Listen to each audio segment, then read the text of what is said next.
Real people. Real vibes. Diverse emotions.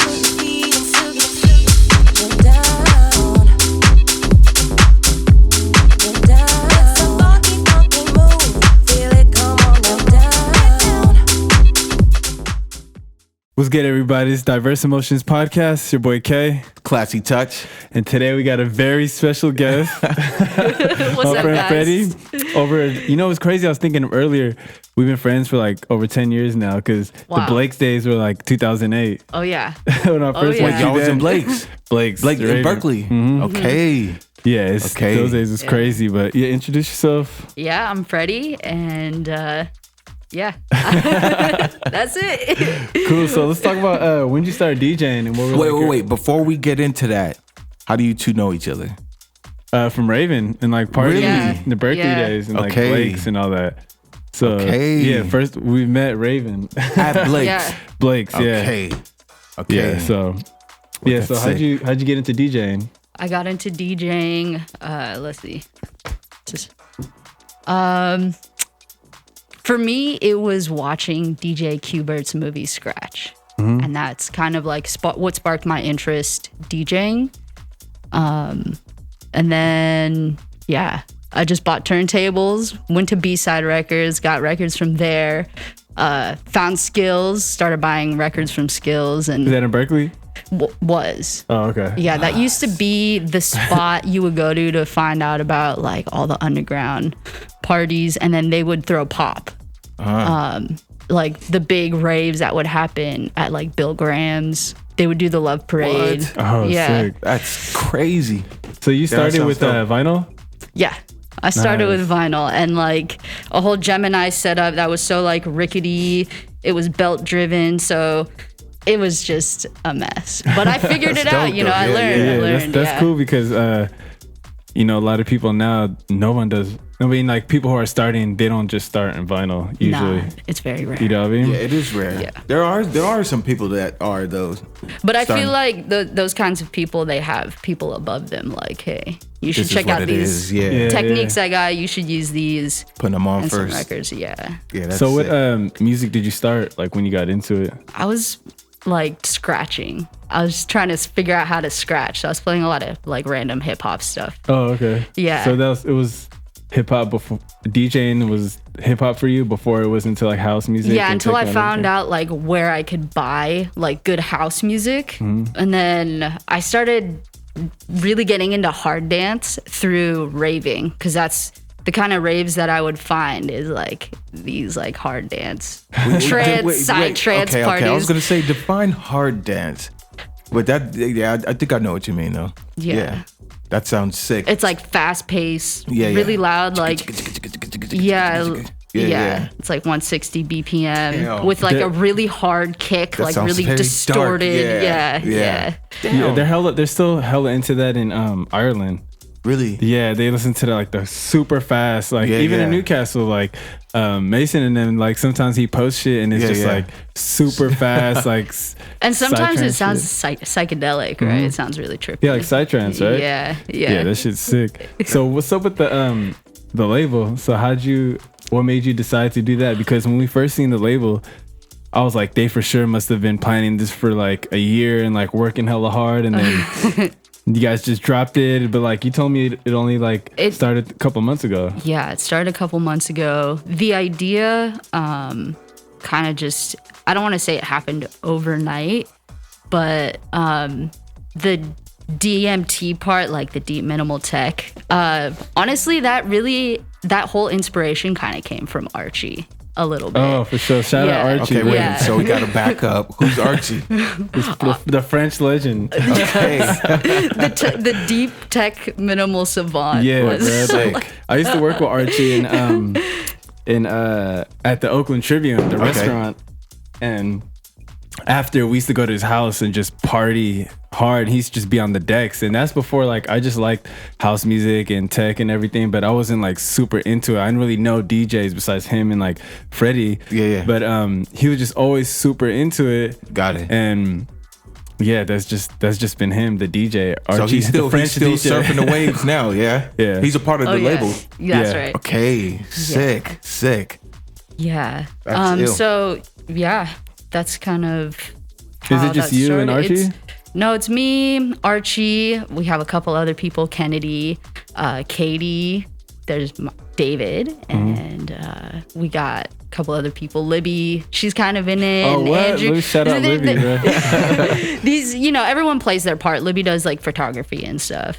That's Andrew cool. does photography. He also makes music. David, Archie, Katie, Kennedy, they're all DJs and producers. So you guys they're got making like a music. squad going right now. Team. Yeah, Yeah, we have a cool little team. that's dope. And then shout out to our social media team, Alex and Thomas. Okay. Yeah, thanks. Nice. Thanks a lot, guys. So You with guys help the- a lot. With the whole label going on, what are you most excited for with the label? Like, what excites you most about it? The music. Yeah, The music. And then hopefully one day coming back and like being able to showcase our music yeah. with everyone together. Because That'd be there's sick. nothing like having a party with everyone there just immersing in Yeah. the sound versus like, hey, we're gonna do a live stream. Yeah, but that's what I was gonna say next. Like, starting a label during the pandemic just sounds difficult, It's tough, and yeah. and like something like a lot of people. I guess people have been doing it now because people are just getting used to what's like the current living situation. Yeah. But what's been difficult about it starting a label during this pandemic, because you can't just go out to raves and try Throw to a promote launch your party label or- and yeah. like Yeah. go out and just have like throw parties. So like, what have you guys been doing to stay like consistent? The internet. You That's guys- the beauty of the Yeah. internet, right? Where there's so much reach, Yeah, but you have to know how to reach. yeah. It takes You can't time. just like throw stuff out there randomly. Mm-hmm. You have to know how to market to the right people. Yeah. That's one thing I like about like seeing how you guys have been rolling everything out. It's very calculated. You can tell that it's very well curated. Like, I get that air from what you guys do, and it comes across really professional. So kudos. Yeah, the artwork looks It's sick. crazy Yeah. too. You've been making the Thanks. artwork, right? Yeah. Okay. Yeah, that looks Yeah. sick. Yeah. I remember when these hoodies came, it's just like, oh wait, hold on. I get a hoodie too. Yo, this Yeah, oh hoodie- yeah, I won the contest. I know. Yeah, Yeah, contest, that's and I was right. jealous. Like, yo, And I got that want size. hoodie. I got a large, and then I was like, "Can I return it?" And you were like, "Just give it to somebody for the holidays." I was like, "For sure, giving it to Scooby." Okay, let's Perfect. go. That worked I love out. This thing. Yeah, I it worked love out this hoodie. perfectly. Right on. Love this hoodie. So, you not only mix, you produce as well, right? Mm-hmm. And Archie produces too. Yeah. That's sick. So are you We guys all do. into- All of the artists on the label, they all produce. They like different amounts of times, obviously. Yeah. Some of them I'm like mentoring and then helping, like evolve and shape the sound of some of them. Oh, that's So, cool. so Yeah. what is it for you between mixing and producing? Like, out of the two, what do you prefer most, and why? I think they're both very different and special in their own are. way. Yeah, because Producing, you produce as well. yeah. yeah, there's like a creative process to producing, and then there's like a mathematical almost process when it comes down to mixing and like being able to hear certain frequencies and translate them to headphones, car Yeah. stereos, club speakers. It's a skill for It's sure. tough. It's an art form. Yeah, And you it takes be a going long, through that as oh, well. man, it's long. It gets long quick because it's just like yeah. so much stuff to memorize, so much stuff to know. Ah, man. And then it's- trusting your ears too, Yeah. and like having that good relationship with sound in your ears. So yeah, you guys been doing like the I'm supposed to come to Albany Bulb. You guys had like the live stream and things like that. So Yeah. how's that been going? You guys done more of those? We're doing more. We're trying to do them for every artist. We got a list of renegade spots from Nice. back in the 90s and like early 2000s. So we're scoping them out and then gonna be recording there soon. Sick. Cool. And you're not only orchestrating these, you're also playing as well, right? Yeah, some of them. Yeah. Not all of them. Got it. So which ones do you decide? Is it just kind of like a case by case? I want to play here. I'm playing this one. Yeah, like- you go scope. I gave the list to all the artists, and I Got said, it. if this looks good to you, go scope it out, and if Yeah, you like pick it, it's it. yours. Like, Nice. if someone takes it, it's their spot, so they get to do it. Damn, that sounds so fun. We was talking about some spots, like some little sets we're trying to do soon. Sick. So that's cool to have that plan. But to rewind, like back before the pandemic and everything, what was your favorite type of environment to play in? Like, have you played at festivals, or would you like underground parties, bars, party, like just a normal party? Like, what was your favorite type of event to DJ at?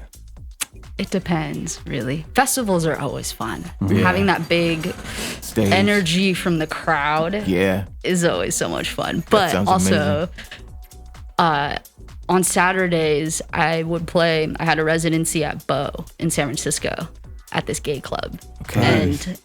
And it was just kind of open format for me. I didn't have to play like strictly house or techno. Yeah. I could play house and techno and everything in between and outside of that, you know? And it worked. That sounds tight. And it worked. What? And it was just packed every weekend, and it was just sweaty so and lit, hot. yeah. And it's like, I get 5 hours of DJing. It's not just like, I get one time slot, I open to close. Damn, that's exciting. Yeah. Hella cool to have. Every week you just have something to look forward to like that, you know what I mean? Yeah. And the spot, they're still open, like at this time, like not open per se, but like they're still running as at this time. They haven't closed down or anything. They did for a little bit, and then they yeah. opened up, but it's not the same. Yeah, I don't think anything's gonna be the same after all this, man.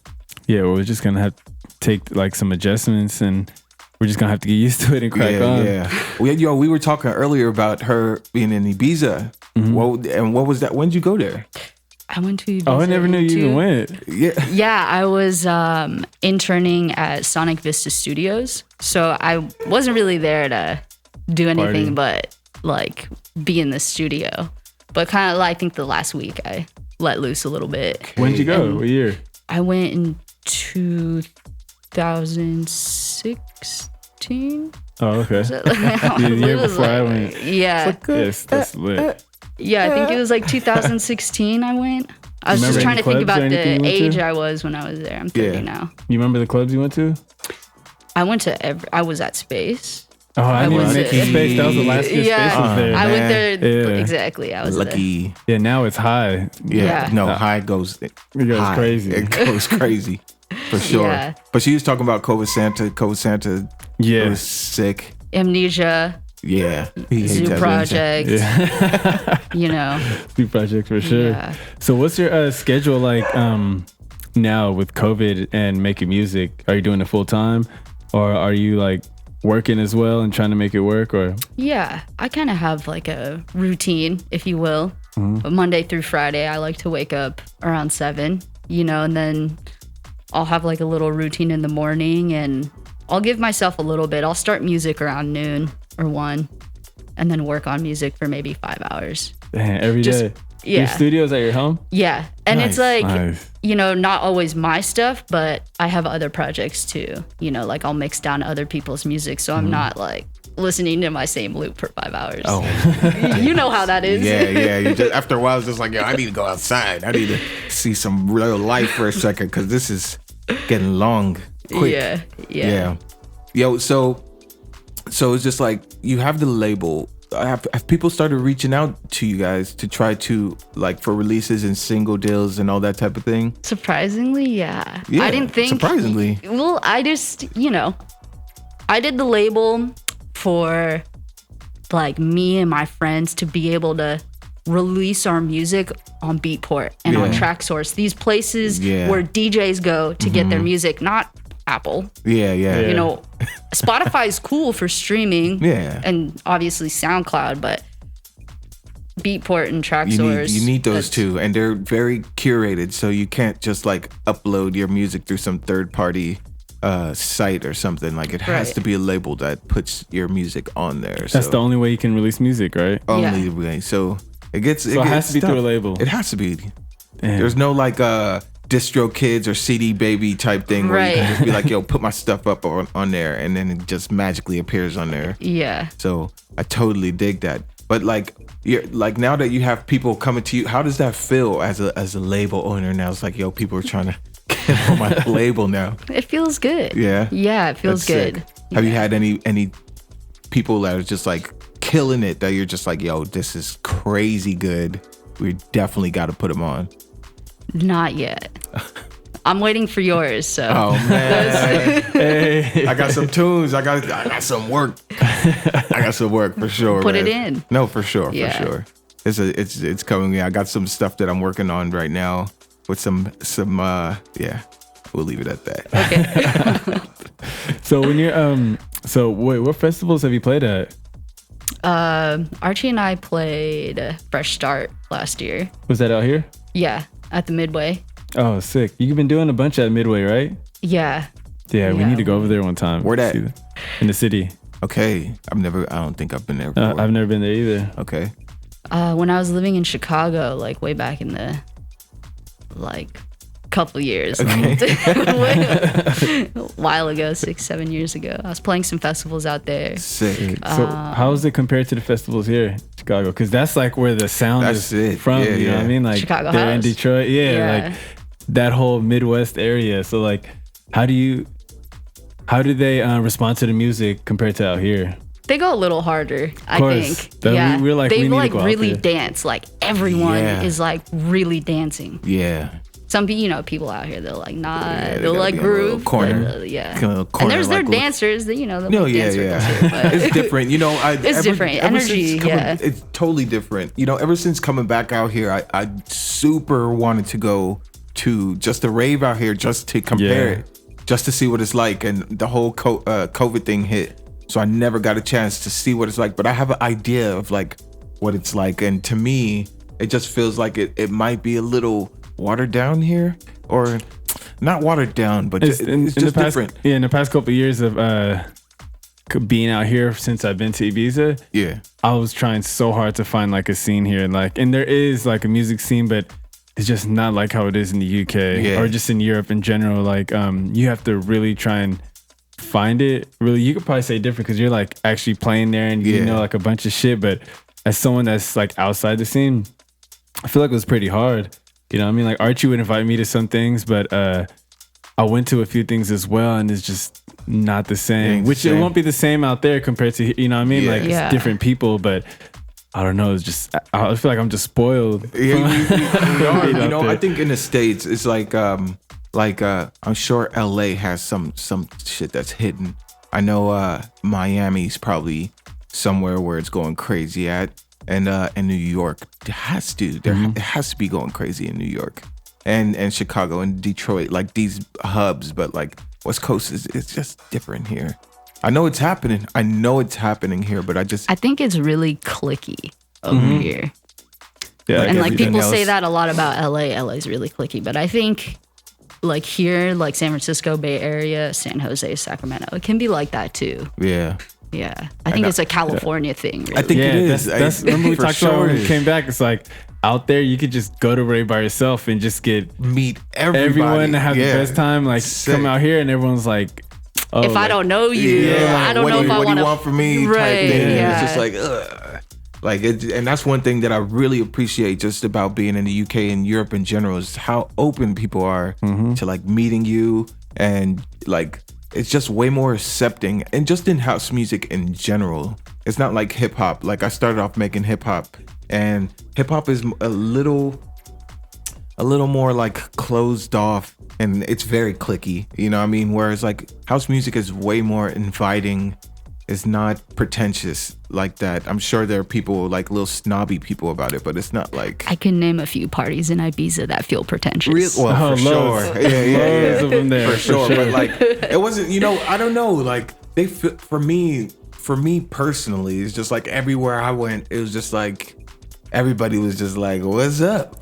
You know what I mean? Yeah. And it was Yeah. super cool. There were some places where it's just like, yeah, exactly. But for the most part, like I like the underground shit too, man. So the more hardcore spots were sick. I think after Ghost Ship, all the Yeah. underground stuff really deflated Damn. for Yeah. good reason, Yeah.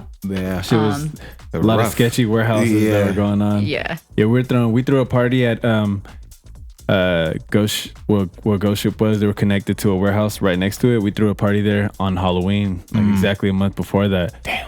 And before that, the whole summer and the whole fall, we were throwing so many illegal like warehouse parties in Oakland, and just had me thinking like, fuck, like that could have been our party somewhere. You know what I mean? Like, yeah, and it kind of makes you stop. And think. Yeah, exactly. So yeah, that's just scary, right? Because even now, in like the UK, I went to like sick ass like in July, illegal warehouse raves, and they were sick as fuck. But it's like, this is hella dangerous. It's because you don't really know your exits. Exactly. You only know the way you came from. The way you came in. Unless you get lost in the warehouse. Oh my God. Yeah, and there was like an upstairs. Okay. There was like, oh no, it was crazy. You can go fucking die in the corner. Nobody even know. Yeah, exactly. It gets sketchy, man. It gets sketchy. So like the way things are now, it's so scattered. We'll use the word scattered. And like even music, like, you know, to me, there was a period in time where music kind of was scattered too. And I think now it's starting to really like blossom into something dope. What about music now don't you really like versus maybe how it was? Or what would you like to change about music right now? That's a good question. I think one of the first things that came in my head was oversaturated. Yeah. You know? Yeah. Which, you know, it's, I guess, a good and a bad thing, because then there's like an over excessive amount of music being put out on SoundCloud, right? Or wherever. Everywhere. And like with DistroKid, you know, you can upload whatever, even like stuff that's not legally copyrighted. That's for sure. You know, and still people will put it and upload it. But then there's also the flip side of that coin where you do get a lot of good music from that. Yeah. Maybe not a lot, but like a good handful. You know, you'll find it's a lot more digging and sifting through music. Yeah. But as far as something that I'd change, I don't know. It's that's a hard question to ask. I don't know what I would change about it. Yeah. Maybe make it harder to upload music. Forget it. I don't think would I change anything. I don't think I'd change anything. You know, I just think if I would change anything, it would just be like the people who are allowing the music to go through, just for them to be a little more picky with what they're allowing to get through. And I think, honestly, I feel like people's taste in music has kind of changed. And I can't say necessarily for the better, but people still do appreciate good music. You know what I mean? So how do you feel about the or how do both of you guys feel about the monetization of tracks when you're doing like a live stream or putting up a mix? And in the beginning of COVID, everyone was doing the live streams, and then after that, they just shut everyone's shit down. They're like, "Nah, you guys aren't playing everyone's music and getting paid for doing these live streams." Were you guys doing those? I know about the monetization, but I've never really got involved with that. Like, as far as like making money from streaming, I also don't think we had enough people watching. Yeah. You know? Oh, so they like shut your shit down if it was like millions of views going on instead of like just anybody going on? No, I think they'll shut anyone down if they're playing music that's not theirs. Yeah, they even do that on Instagram Live now. Really? Yeah, if you're playing like other people's music, they'll shut it down. Like, but you turn can't off your get live. money on Instagram Live. I don't understand that. They should just, I think there's a feature on YouTube where you can either monetize your video or not. Yeah. They should have that be a thing on all of these platforms. They do have that. You know what I think that happens on YouTube is like if you're playing someone else's music and then you hit that button, then whatever music is being played, their little robot is going to capture it, and then the streams go to whoever's music it is. And I think that's what's happening. It's just that's like the way to do it. Yeah, people are wanting to get paid for their music from somebody who's not getting paid to play it. And at the end of the day, it's free publicity. At the end of the day, and they're just trying to, oh man, record labels suck because there's so many ways that they can maximize getting the music heard and played that they're just not doing for the sake of like the artist. Yeah, it's backwards. Yeah. It's backwards, but yeah, like the whole streaming thing is cool. You guys are streaming, right? Yeah. Yeah. You guys stream every day or every week, or is it just now and again? It's whenever we record those sessions. Got it. Yeah. Got it. I'll do random streams, like if friends are hosting streams, I'll do them. Got it. Like I have one this Saturday. Cool. But Yeah, we'll tune into that for sure. Not really have like a set stream that we do yet. I mean, I think that's definitely something in the works, but I want to make sure that we can do it right. I've done a couple streams where like the main streaming hub will be from my studio, and then I'll have other DJs playing from where they're at. How do you even do that? Through StreamYard. Okay. And then there's other sites that you can do that as well. But then there's like all these different network connections. Yeah. And that just creates latency. Got it. So you're going to see like glitchy streams. Yeah. Yeah. It's not fun. It doesn't sound fun. So to take it back to actually DJing, so how important do you feel it is to build your relationship with the audience? Like, do you have, because when you come into a set, unless you have the residency, you know, usually the people that's going to be there. So do you have like 3 different mixes or like a few different files with after you feel the crowd when you first get there? Or what's your process like when you first get to a place you're going to play a set? Process goes, it depends on what I'm playing too. If I'm opening, then I'm going to play opening kind of music to set up for whoever's going to play for me. Okay. Or play after me. But if I'm going to like hop in at a really good prime time, I'll hang around for like, you know, for whoever set is before me, see the kind of vibe they're putting off, check out the crowd, and then roll from there. I have just folders on folders of different music, different playlists. So yeah, you gotta be ready. Super ready, man. Yeah. And you know, I never even got to the point yet. I haven't got to the point yet where I got to do that. Right when I started like getting the bravery to go, everything just shut down. So it's just like, man, I can't even do all the stuff that I was cooking up in my mind to do. But like, so like after a show, you do usually hang out, because I've heard like stories of people like kind of like doing their set and then just disappearing. Like, how important is it to like stick around and get to know the people at where you're playing? I left after a show the other night. You were, because you had to go. You're just like, man, I'm done. Like, I'm not trying to get COVID. I'm out. That's it. Yeah. I feel that. It. You know, I had a show. Oh my gosh, I had like, I think it was my first open mic with my band, and I remember right after we were done, we packed all our shit and bounced. And it's just like, it wasn't until like the next day I'm just like, man, I should have stayed, man. There are people who wanted to know me, and I was just ready to go anyway. Yeah, I think in a situation like that, it is important to stay and mingle a little bit. Yeah. Pre-COVID.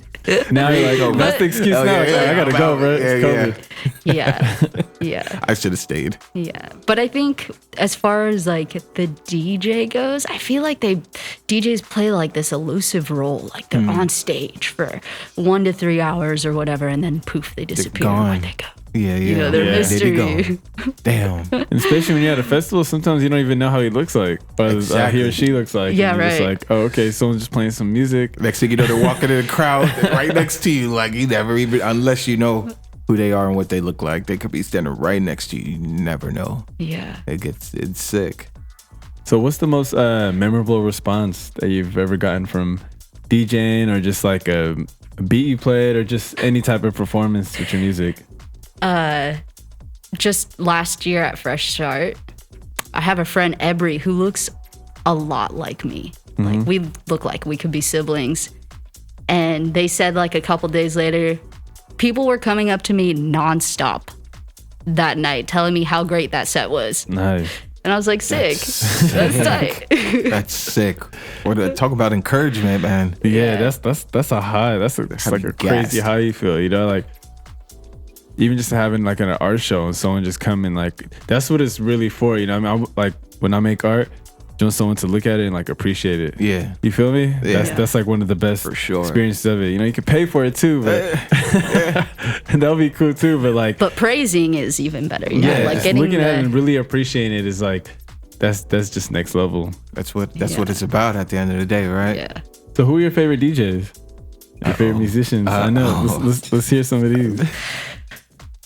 I really don't like to play the favorite game. You know, it's hard. It's tough. It is. I already got my cheat code for that. Yo, you don't have to put them in order. You don't have to put them in order. Just throw them out. What are some of yours? No. I'm curious. Don't take my cheat code. It ranges. I like a lot of different DJs. You know, they all have their Magic. own style. Yeah. Let's hear a couple. Yeah. Who should I say? I could say Jamie Jones for sure. Lee Foss. Yeah. Okay. Jamie Jones. A lot of guys from Hot Creations are dead left. You know, Yeah, John Summit, that whole like all label those. goes crazy. Yeah. Have you been to Paradise? Yeah. Yeah, Paradise is so lit. DC10 is up there, like probably one of the best clubs I've ever been to. Yeah. And Paradise. You know, I painted Paradise 2 years in a row. Really? Yeah, I painted the walls. Shout out Charlotte. Shout out. She was Charlotte. painting. She's on our Bezication episode. She did all the artwork for Paradise, like under Jamie Jones, and then. Yeah, I actually I went met and helped Charlotte her. when I was out there. Yeah, she's solid. Yeah. She's so fucking cool. She knows a really good friend of mine, Steffi, and Steffi plugged me with her because she was like, "Hey, she needs like some graffiti stuff done." That's ill. That's crazy. How you know Charlotte? She plugged me with a paint gig too at DC10. That's Yeah, ill. she's solid. She's the plug. She's killing it right now. Shout out Charlotte. Killing it. And Steffi, shout out Steffi. Yeah, it's They're that awesome. whole DC10 is so lit. So what's your dream project? DMT label is my dream project. Hell yeah. Hey. So it's happening. Yeah, for sure. Yeah, the dream is The dream project. is happening. That's sick. Yeah, and keeping it consistent is the work behind it. What's you guys' plan to keep it consistent? Like, how are you guys going to, like, what's the plan to do that? Oh, I got a bunch of releases stacked up. Yeah. Yeah. Sick. So that's it. We got releases, and then I got a bunch of designs that I'll be putting on the clothing and Nice. Just getting keep you it going. involved with some of the album artwork. Yep. You're gonna get that for sure. Get Come that on. done. Okay. Yeah, I'm excited for that. So where do you see DMT label in the next 5 years? Well, hopefully I'm like praying and really working hard towards like at least breaking through on Beatport and TrackSource with the label, with any of the artists that we have. That would just be a dream. You know, a real accomplishment is to break in the top 10. It's gonna happen. Yeah. Yeah, It's you gonna guys are happen. doing everything the right way. Everything right. And it just looks so well done and professional, and like I'm Thank you. excited for you guys. Thank you. I'm hella excited. Yeah, it's cool, man. Thank you. And I do want to shout out Ghetto Division, which is actually our like head record label of DMT. So they really, Ghetto Division in Chicago, Charlie Glitch put me on. Got it. Yeah, give some shout outs. You got any shout outs? Yeah, that's it, Charlie. Thank you, man. Ghetto Division. What up, Charlie? Big time. Yeah, Yo, shout out he there. just opened up a store in Pilsen. Okay. Called Project. It's like there's like some numbers in it, but it's Project something in the front. Charlie. No, but we got some merch in there already. He has a bunch of merch in there, and they're gonna Sick. be. There was an online shop or like an actual like. It's an store? actual store. Oh, It's sick! In Chicago. Yeah. That's dope. Nice. Yeah. Yeah, everyone get your gear. Yeah. You see Your, it? You your see it? DMT label gear. You know, Yeah. we flexing right now. For sure. Yeah, man. It's been like really good to catch Been up. amazing. Yeah. But real quick, I want to bring up before we go those legendary underground parties you guys used to throw in Chinatown. What? What? Crazy legendary, like What? yeah. it Yo, was- those were the days. those were the fucking days. That was, and it was I think that was like 2015, right? Like 14 and 15. Yeah. Yeah, it was crazy because like it was girls were in for free Okay. and guys had to pay $20. 20. But there was an open bar. Okay. There was an open Yeah. bar. I It was- think see how I think you intense got the that was? better end of the deal because I'm pretty sure we weren't charging that.